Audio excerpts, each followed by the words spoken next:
passage, they would not find it. We know today that it did not exist. But Henry Hudson found the harbor.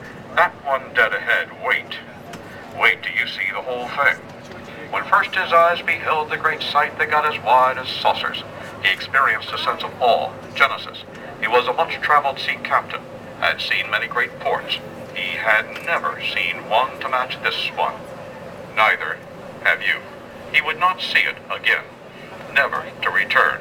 But first impressions are said to be the most powerful, and his empowered the Dutch to establish a trading post just a few paces from where the towers would one day rise. That's all that it was, a trading post, nothing more than a rude fort at the edge of a vast and fabulous continent. They called it Fort Amsterdam. It would be the acorn from which all of this would sprout. Now, look about you and see the results.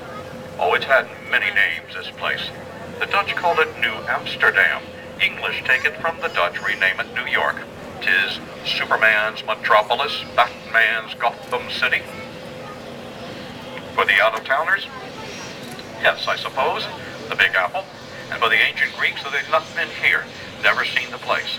They had a word for it. For the Greeks, only this place would have been Megalopolis, imperial city, capital of the world.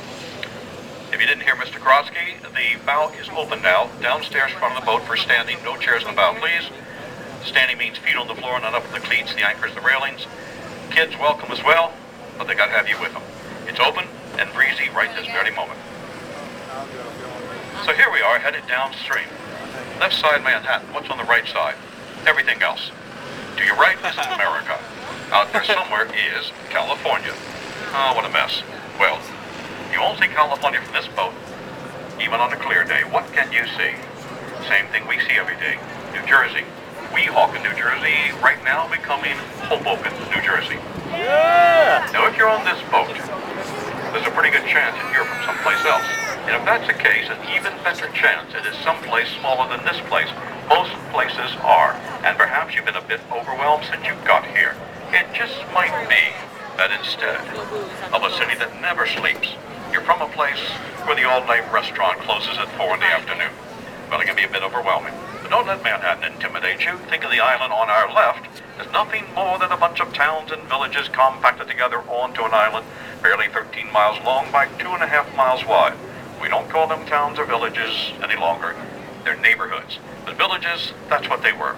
And the people who live here, for all their supposed Manhattan sophistication, ooh, they think they're so smart. Why, they're nothing more than villagers. You don't believe me? Stop one on the street. Ask him where he lives. He won't say New York. He won't say Manhattan. He'll give you the name of his neighborhood. He'll say, well, I live in Chelsea or Tribeca, Murray Hill, East Harlem, Washington Heights, a dozen other places. His neighborhood, yeah, but in truth, it's his village. It's what he knows, and usually not a great deal more. Best example, I suppose, on your left, the little village, now neighborhood of Chelsea.